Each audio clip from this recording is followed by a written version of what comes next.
Une seule fiche de phonétique aujourd'hui, comme je vous ai dit, il n'y a pas dans le 19e siècle beaucoup de changements phonétiques, énormément de changements phonétiques, mais il y a, une action de stabilisation et fixation de certains phénomènes qui, avaient été introduits, dans le siècle précédent. Donc je passe tout de suite aux commentaires, heu, des variations les plus importantes de ce siècle.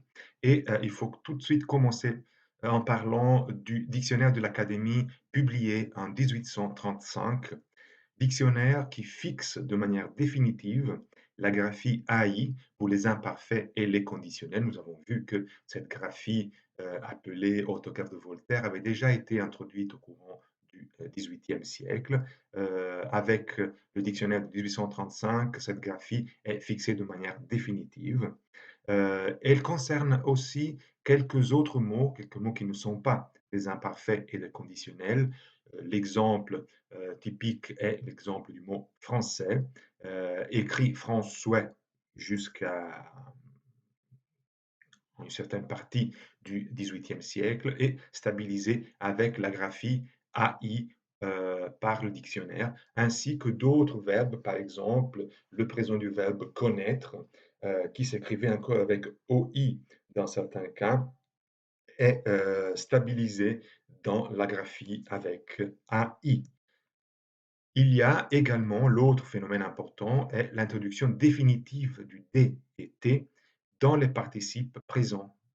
Des mots qui finissent en «un», par exemple «dans», «parent», «savant», «entend», des mots que vous avez vus, dans les textes du XVIIIe siècle étaient encore souvent écrits, avec NS, voient, avec la publication du dictionnaire de l'Académie, se fixent de manière, définitive avec l'introduction du T dans le cas de dent, parent, savant, et du D dans le cas denton, par exemple.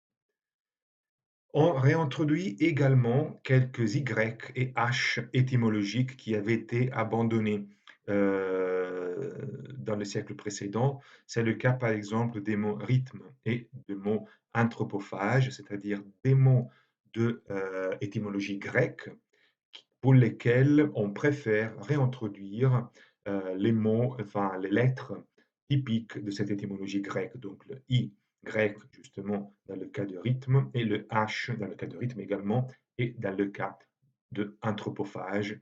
Euh, En particulier, je me réfère au H qui se trouve entre T et R.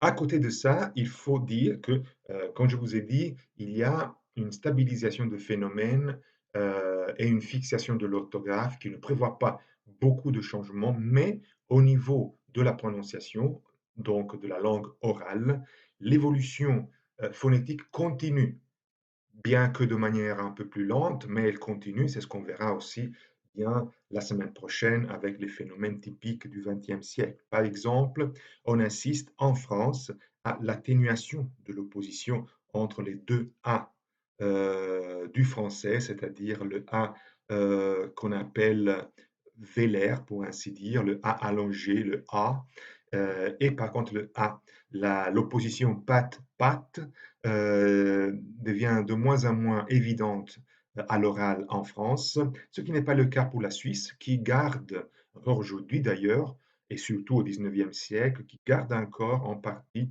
cette distinction entre les deux A différents. Même chose pour ce qui est de la valeur de la durée vocalique en général. Par exemple, la différence entre certains masculins et féminins qui se faisait justement grâce à l'allongement de la voyelle. On entendait prononcer de manière claire ami avec un i court pour le masculin et ami avec un i long pour le féminin, ainsi que joli, jolie, nu, nu. Euh, Là aussi, on voit s'estomper cette différence dans la langue orale en France. Et encore une fois, la Suisse, le français de Suisse fait en partie exception parce qu'en Suisse, on continue à prononcer de manière différente les masculins et les féminins. Donc on continue de faire valoir cette fonction distinctive de la durée vocalique. Pour ce qui est des consonnes finales, on constate que certaines consonnes finales ne sont pas prononcées et continuent de ne pas être prononcées. Notamment, on c'est le cas de quelques L et R finaux, dont la prononciation sera rétablie de manière définitive seulement au XXe siècle. Donc encore au XIXe siècle, surtout dans la langue orale, la plupart des consonnes finales ne sera pas prononcées, mais par exemple le L et le R commencent à être rétablis, et ce sera un rétablissement qui continuera jusqu'au XXe siècle, avec évidemment quelques exceptions concernant la langue orale. Par exemple, le pronom personnel il, dans certaines expressions, peut parfois être prononcé sans le L final. On dit encore aujourd'hui, surtout quand on parle de manière assez relâchée, et donc dans une langue typiquement orale, on entend dire il fait beau. Il faut savoir que cette prononciation du pronom personnel il remonte au moyen français, donc remonte à la fin du Moyen Âge. Déjà à la fin du Moyen Âge, on voit dans la graphie de certaines formes du pronom personnel l'écriture i sans le L, ce qui correspond en effet à une prononciation déjà de l'époque. Et dernier phénomène dont je voulais vous parler, mais dont je vous ai déjà parlé concernant le XVIIIe siècle, c'est l'accomplissement définitif de la simplification du L palatal, le lieu qui existait depuis le Moyen Âge, qui est simplifié et affaibli jusqu'à devenir I finalement. Donc on prononce encore aujourd'hui abeille sans trop insister sur la palatalisation et oreille. Et cela surtout dans la manière de parler orale.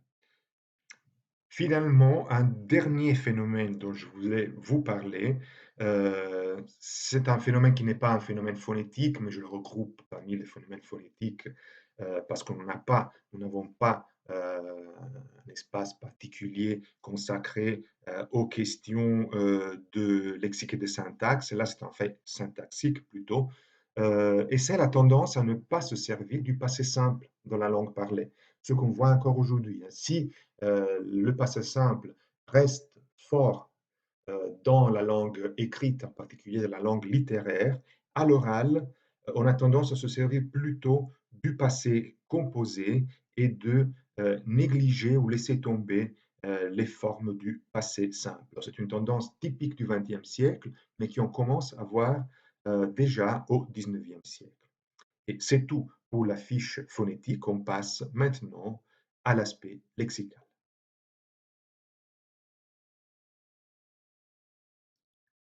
Pour ce qui concerne le lexique, comme je vous ai anticipé, par contre, les innovations au courant du XIXe siècle sont assez nombreuses et on verra que surtout dans certains domaines, il y a une introduction lexicale massive et importante. Euh, la fiche, il y a une seule fiche concernant le lexique du XIXe siècle, mais comme vous verrez, j'ai préparé d'autres fiches pour vous montrer quelques manières de introduire des nouveaux mots dans la langue française, qui ne concernent pas forcément le XIXe siècle, mais qui sont importants au sens général. Mais tout d'abord, essayons de voir les phénomènes les plus importants du siècle dont nous occupons aujourd'hui. Pardon.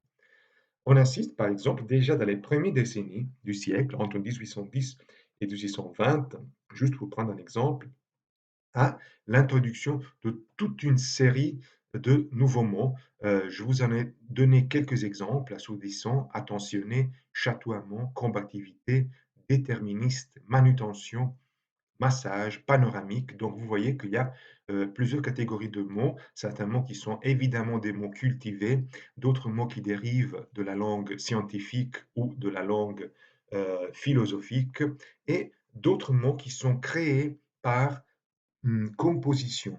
pour ainsi dire. En fait, on constate que parmi les nouveautés lexicales introduites au XIXe siècle, la plupart des nouveaux mots sont créés par dérivation avec l'ajout d'un suffixe. Je ne vous donne pas beaucoup d'exemples, mais vous pouvez constater que la dérivation grâce à l'ajout du suffixe est effectivement un phénomène très fréquent au 19e et encore déjà au 20e siècle.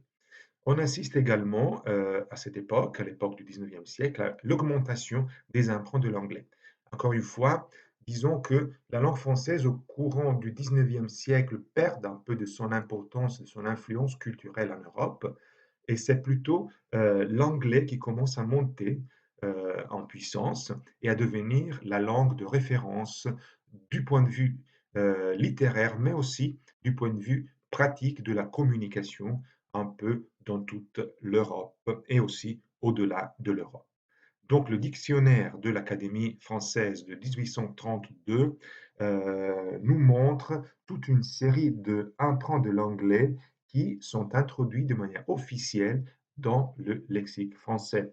Des cas comme confluer, écouteur, envahisseur, explorer, étrangeté, population, ce sont autant d'anglicismes adaptés et introduits dans le lexique de la langue française. D'autres anglicismes, bien entendu, sont introduits aussi après 1832 et ce sont des anglicismes souvent qui montrent des mots qui étaient à l'origine déjà français, qui sont passés à la langue anglaise dans la période évidemment dans laquelle on parlait, dans la période médiévale dans laquelle on parlait français aussi dans la cour d'Angleterre et qui sont revenus en français avec des modifications, des changements, au XIXe siècle, lorsque la langue anglaise devient de plus en plus importante et influente. Ce sont des mots tels que tunnel, wagon, gare, chemin de fer, et dans le cas particulier de l'expression chemin de fer, on voit que cette expression est concurrencée par une expression plus typiquement française, telle que voie ferrée, seulement dans la deuxième partie du siècle, seulement à partir du 1859. À cette introduction massive euh, d'anglicisme dans la langue française correspond encore une fois vers la fin du siècle une réaction anglophobe. Alors cette fois, contrairement à ce qu'on avait vu dans le siècle précédent, la réaction anglophobe n'est pas spécialement provoquée par des phénomènes politiques, pour ainsi dire, mais plutôt par une prise de conscience culturelle, c'est-à-dire que euh, la langue française ne veut pas devenir subalterne à la langue anglaise et on commence, du point de vue des études linguistiques et des opérations d'établissement grammatical et lexical, on commence à opérer une certaine résistance à l'introduction des langues, de mots étrangers dans la langue française et on commence par contre à favoriser la création de nouveaux mots pour exprimer certaines idées qui étaient exprimées par des mots étrangers, des mots qui sont typiquement français. Je vous ai parlé de l'importance de l'argot, on en a parlé dans la partie d'histoire externe, on en parle encore maintenant dans la fiche de lexique et on en parlera bien entendu dans le commentaire des textes. L'argot s'exprime à plusieurs niveaux. Je vous ai dit que l'argot est introduit dans la langue française en tant que langage cryptique et langage d'initié pour certains malfaiteurs surtout qui se voient dans la nécessité de parler entre eux sans être compris de l'extérieur, mais ces types de langage algotique se développent aussi à l'extérieur de ce domaine spécifique. Par exemple, on assiste à une formation d'algo des collégiens, des étudiants, qui a étudié, par exemple, dans un ouvrage publié en 1845. Alors, si on regarde les formes lexicales étudiées dans cet ouvrage, on constate que certaines de ces formes sont entrées dans la langue française, des formes de caractères familiers évidemment, comme bahut, cafard, cancre, chipé, et cetera, copain, qui restent encore bien entendu très forts dans la langue d'aujourd'hui. Ce sont des formes qui ont une origine algotique. D'autres formes, par exemple, dans d'autres cas, ont changé de sens, donc ont été conservées, mais tout en modifiant le sens qu'ils avaient à l'origine quand ils ont été introduits. Ce sont des formes telles que bûcher, cavaler, coller, piger, topin, trac, touche, etc. Certaines de ces formes, comme vous voyez très bien, sont encore dans l'usage aujourd'hui, mais je voulais juste vous rappeler que ces formes n'ont pas conservé le même sens qu'ils avaient euh, dans l'argot initial des collégiens.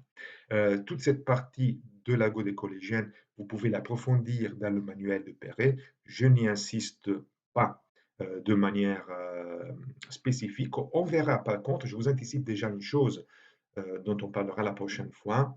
On constate un phénomène bizarre, un phénomène étrange. Certaines de ces formes qui étaient typiquement de la langue orale, de la langue parlée, et même d'un langage très détendu, pour ainsi dire, acquièrent, ce ne sont pas les formes que vous avez là, mais d'autres formes, acquièrent un caractère presque cultivé aujourd'hui. Donc, de manière bizarre, on voit que certaines formes algotiques qui ont été conservées dans la langue actuelle ont assumé euh, une identité plutôt cultivée, plutôt élaborée, disons, et n'ont pas conservé par contre le trait oral et familier qu'ils avaient dans la langue argotique dès le début. Quand je vous disais, je veux passer maintenant, je veux traiter quelques aspects intéressants de la formation des, euh, des substantifs.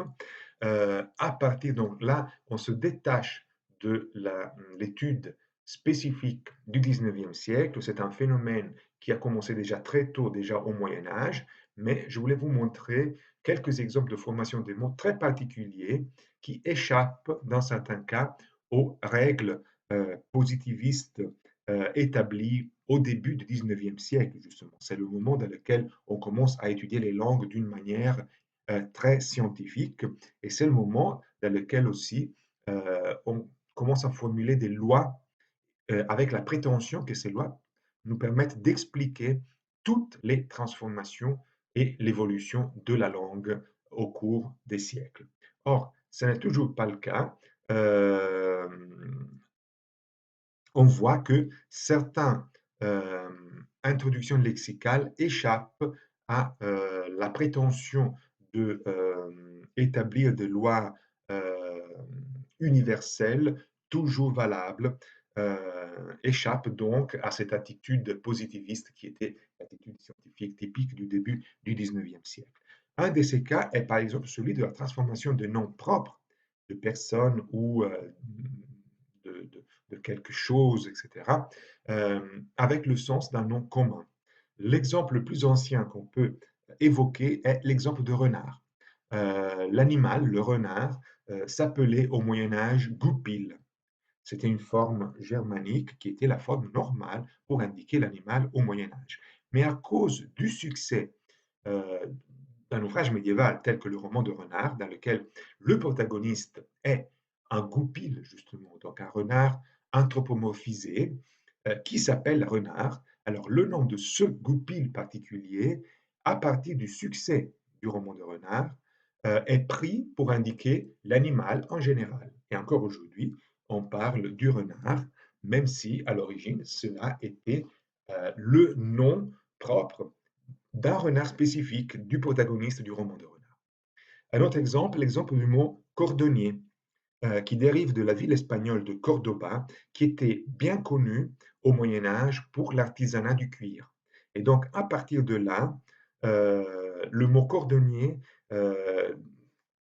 évolution du mot de la ville, désigne justement ces types d'artisans qui s'occupent du traitement du cuir. Et cela déjà à partir du XIIe siècle, comme vous pouvez voir.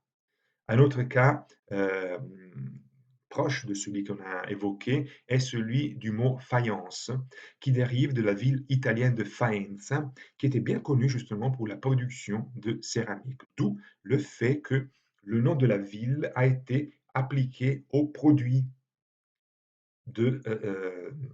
en céramique qui était typique de cette ville et encore aujourd'hui on utilise faïence dans ce sens. Un autre exemple, le mot méandre dérive du nom du fleuve Méandre qui se trouve en Anatolie, un fleuve qui était bien connu parce que pas mal d'épisodes mythologiques grecs euh, avaient lieu dans les alentours du fleuve Méandre. Or, ce fleuve, au parcours très tortueux, euh, commence petit à petit à désigner justement euh, un méandre, ce qu'on appelle aujourd'hui un méandre. Il y a par contre, ce sont les derniers exemples que je vais vous montrer, quelques cas de noms de personnes qui lèguent son nom à un objet qu'il a inventé ou à un objet qui est lié à ce personnage. Notamment, la mansarde, ce qu'on appelle mansarde aujourd'hui, dérive du nom de l'architecte François Mansart, un architecte du XVIIe siècle qui avait justement inventé ce système pour habiter même des locaux qui se trouvaient sous les toits et donc qui en principe n'étaient pas habités, qui étaient réservés à greniers, à un usage de dépôt pratique, etc. Au XVIIe siècle, on commence à euh, utiliser ces locaux pour habitation et c'est ce qu'on appelle justement aujourd'hui des mansardes.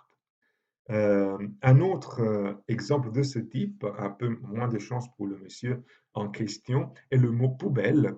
Le nom effectivement de poubelle est lié à une personne concrète, c'est monsieur Eugène Poubelle, un préfet parisien qui justement avait inventé ces conteniteurs pour jeter les ordures et les déchets au 19e siècle, justement, cette fois. Donc à partir de 1884, on introduit ces conteniteurs qu'on commence à appeler par la suite poubelles à cause du fait que celui qui avait euh, appliqué la loi de distribution de ces conteniteurs s'appelait poubelle lui-même. Et dernier cas de ce type d'exemple d'invention de mots est le mot silhouette, qui dérive du nom du contrôleur général des finances, Étienne de Silhouette, un personnage du XVIIIe siècle cette fois, qui n'était pas très aimé parce que justement c'était quelqu'un qui avait la tâche d'imposer des taxes. Et donc, pendant des mouvements de protestation contre les taxes introduites par ce monsieur Étienne de Silhouette, on avait commencé à afficher dans la ville des portraits de ce monsieur caricaturés de profil. D'où le fait qu'on a commencé à appeler ce type de profil, de caricature de profil, on avait commencé à l'appeler justement silhouette, le nom est resté encore aujourd'hui. Un dernier exemple que j'ai choisi, c'est un exemple typiquement suisse, par contre, c'est l'exemple du mot natel qui nous parle d'une autre catégorie de mots propres qui devient mot commun. Natel, en effet, était le nom de la première marque suisse de téléphone portable qui était tellement diffusé, justement, que l'objet lui-même a commencé à être appelé Natel. Cela, c'est quelque chose, évidemment, qui ne concerne que la Suisse romande, en particulier pour ce qui concerne le français, mais c'est en tout cas un autre exemple de cette application des noms propres qui devient, de par leur diffusion, des noms romains. Nous avons une dernière fiche euh, à propos d'un phénomène très intéressant qui est la parétymologie ou ce qu'on appelle l'étymologie populaire. Et c'est bien dans ce cas qu'on voit très bien comment certaines nouveautés lexicales, certaines évolutions lexicales échappent à l'application des lois scientifiques prétendues universelles par les positivistes du 19e siècle. Je vous en donne quelques exemples. Par exemple, le mot forcené, tel que vous le voyez écrit aujourd'hui, en réalité dérive de l'ancien français force séné, dans lequel le mot force signifie hors, donc hors de sens, fou. Mais dans l'interprétation populaire, ce mot a été bientôt rattaché à l'idée de force parce que ces personnages forcenés, justement, normalement, euh, manifestaient des tendances violentes. Euh, donc, la graphie du mot a changé, mais cela n'est pas dû à une évolution phonétique normale, régulière, mais tout simplement à l'influence d'une idée psychologique de force appliquée à ce mot. Un deuxième exemple intéressant est le mot faubourg, par exemple. Là aussi, on a en réalité la présence du mot force qui indique en dehors. L'étymologie est parfaite parce que ce mot indique en soi, dans sa forme étymologique, quelque chose qui se trouve en dehors de la ville, donc aux limites, au bord de la ville. Le mot bock était un mot d'origine germanique qui a donné le mot français bourg. Encore une fois, la graphie de ce mot a changé à cause de l'influence psychologique du mot faux, c'est-à-dire que l'idée de quelque chose qui se trouvait à côté de la ville, donc à l'extérieur de la ville, a été remplacée par l'idée d'un village qui n'était pas vraiment une ville, qui était une fausse ville.